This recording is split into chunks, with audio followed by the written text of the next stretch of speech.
thank you for having this SDG summit for Uganda and for including me. I am indeed today in Paris. President Macron of France and Prime Minister Mia Mottley of Barbados have jointly called for a new global pact for financing the SDGs, and the meeting is today and tomorrow.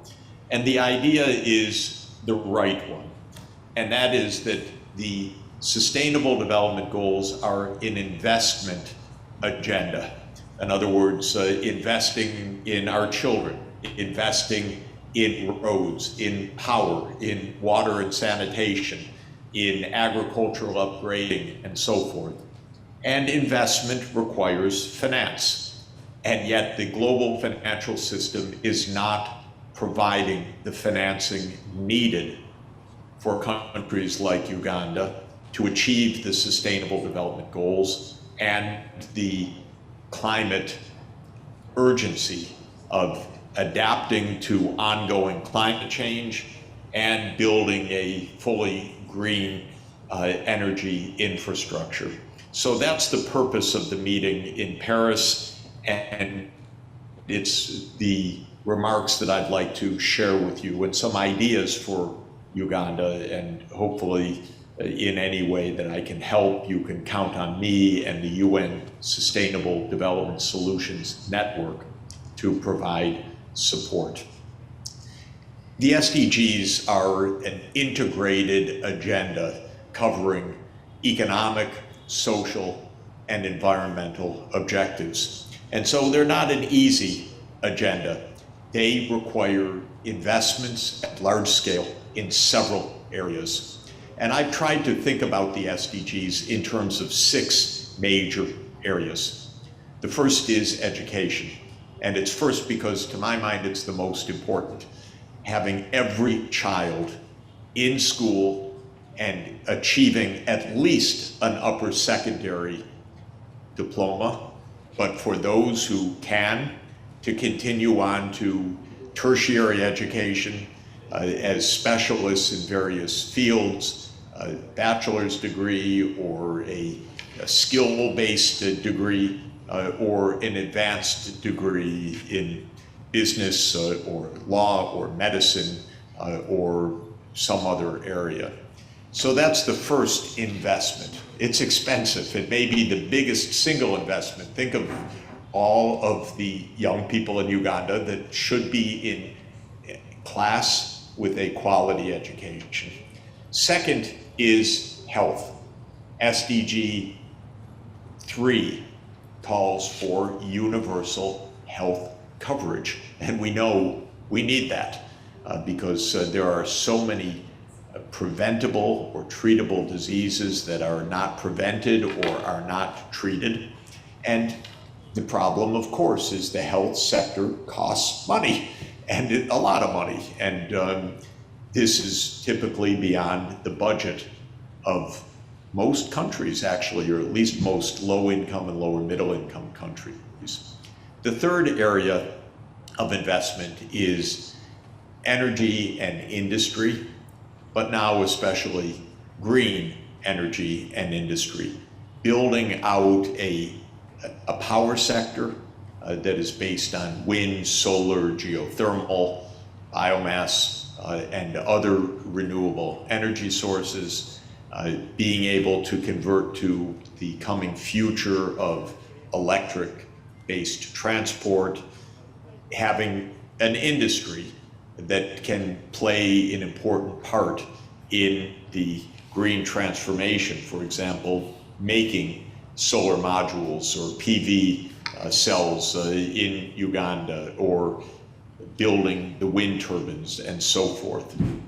The fourth area of investment is sustainable agriculture and land use. Obviously a high priority for food security, but a desperate need also for managing ecosystems which are really threatened with pollution, with depletion of fresh water resources, with deforestation, and with the effects of other species of global warming.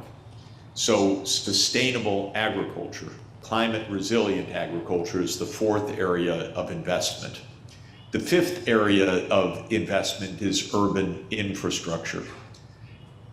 Every country of the world, I would say, without exception that I can think of, is going to be a predominantly urban society in the future. The world as a whole is now 57% urban. This will rise, according to the UN's estimates, to 68% urban by 2050. I think it'll even be higher.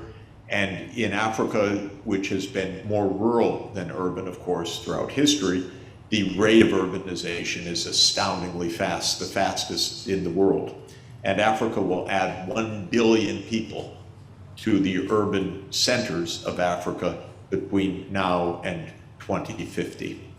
The sixth area of investment is digital technologies and universal access to digital services, because we're moving to a society in which payments are made online, of course. Government services are provided online. Healthcare, to a significant extent, will be provided online with telemedicine. A lot of education will take place online. I like this by and large because we can do a lot with these new technologies, but people have to have access to them. They have to have devices. They have to have tablets or computers. They have to have the data access in order to be able to gain these services. And of course, governments need to put their services on digital platforms. We made, actually, ironically, a lot of advance during the pandemic period because a lot went online, but we did not achieve an end of the widening digital divide, not even close. Okay, my point though is the following. Education, health, energy, land use, urban, digital, these are big ticket items. For most of these areas, government inevitably is going to play a significant role. For the education sector, by far the predominant role.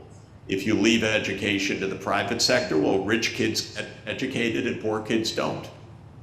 We need universal access. Similarly with the health sector, this is by and large a public sector responsibility. For energy, probably about half and half, because independent power producers can finance big solar fields or power in the Rift Valley, but the transmission systems, the distribution systems are largely public utilities. When it comes to urban infrastructure, of course, the cities need financing, which is a big, big challenge. They don't even collect the bulk of the taxation. But the cities need to put in local roads, sewerage, drainage, water systems. It's all expensive. And the sixth area of digital connectivity, the private sector, the telecoms, for example, have been pretty good at providing finance, but not at bridging the digital divide. Now, here's been my basic idea for many, many years. We need governments to make calculations, not of the money that they have or what the IMF tells them, but actually what is needed to achieve these goals. How much would Uganda need to have all the kids in school, to have enough schools that these schools are accessible to the young children and their families, to ensure that there is quality teachers, as we were just hearing, maybe school feeding programs, definitely water, hygiene, electrification, digital access in the schools. This is what is needed, but it's beyond the budget. And so most finance ministers will say, Mr. Sachs, don't tell me all these wonderful dreams. I have to give a real budget with the money that we have. But I want to turn this upside down in a way, and I want to say dream, calculate what you need, and then let's go raise the incremental financing from the international system. Now, it sounds a little idealistic or naive, but this is what this Paris meeting is finally acknowledging. That it's not good enough for the IMF to say, well, Mr. Minister, you just have this much money, so learn to live with it. Okay, half your kids aren't in school, learn to live with it. You don't have health coverage in the northern areas, learn to live with it. No, what we need the IMF to do is to sit down with the finance minister and say, look, here is what you've shown us, your real needs. We've gone through it with our staff and this looks very accurate, but you have a financing gap, quite a large one. We are going to work with you to close that financing gap. And I was just with the president of the African Development Bank a few minutes ago, Akim Adesina, and I've been saying, instead of the African Development Bank, for example, providing financing for maybe $5 billion a year right now for all of Africa, that should be $100 billion a year. He agrees. Of course, to get that would require paid-in capital, maybe of $20 billion a year from the owners of the bank. But that's feasible, that's not out of reach. We just need to scale up tremendously the level of financing that's needed.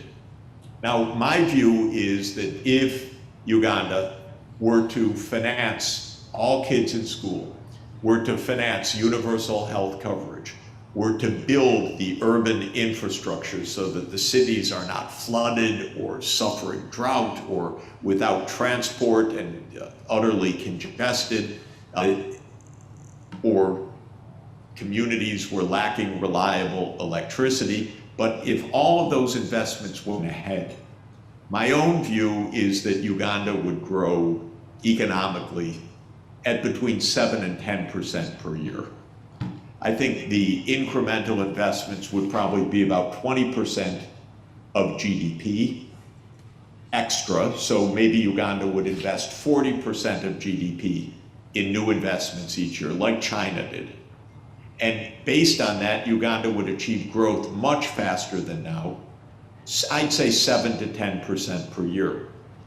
And if that's right, then borrowing on long-term loans at low interest rates would actually be quite feasible for Uganda, because even though the amount of borrowing would make the debt rise maybe to 200% of GDP or something, because of the rapid growth, by the time 2050 comes around, my God, Uganda is much more developed. By the time 2063 comes around, Uganda is a solid upper middle income country. And what looked like a lot of debt is not so big relative to the size of the economy. So what I'm saying to the IMF is work with the finance ministers for true SDG-based financing strategies. Bring out a macro model that doesn't just look at the next 5 years, but looks at the next 40 years, let's say, because Africa has a 2063 time horizon. Look at my assumption, and how realistic it is, but I think it is realistic, that Uganda would grow 7 to 10% per year consistently, like China did. And if you grow 7% per year, the economy doubles every 10 years. If you grow 10% per year, the economy doubles every 7 years. Do that out to 2050 or out to 2060, and then lo and behold, even borrowing for health, for education, for infrastructure is actually quite manageable, because what looms very large now on a relatively poor economy will look much smaller relative to a developed economy, which is utterly within reach, but over a 40-year period. This is not at all how the international system works. Right now, the international system works that the finance minister is told by the IMF and the World Bank, you need to keep your debt low. You need to keep your budget modest and realistic. You should not be borrowing a lot. If the result is that public investment is inadequate, well, so be it. Maybe you'll develop gradually, longer term, 2080, 2100, never, who knows? But the advice is don't do what Professor Sachs is saying. Don't take on more debts and make higher levels of public investment. Of course, there is one element of truth in what the IMF is saying, which is I would not recommend borrowing 3-year loans for a 30-year investment program. The returns to the SDG investments are huge, but they will take 30 or 40 years to bring to full fruition.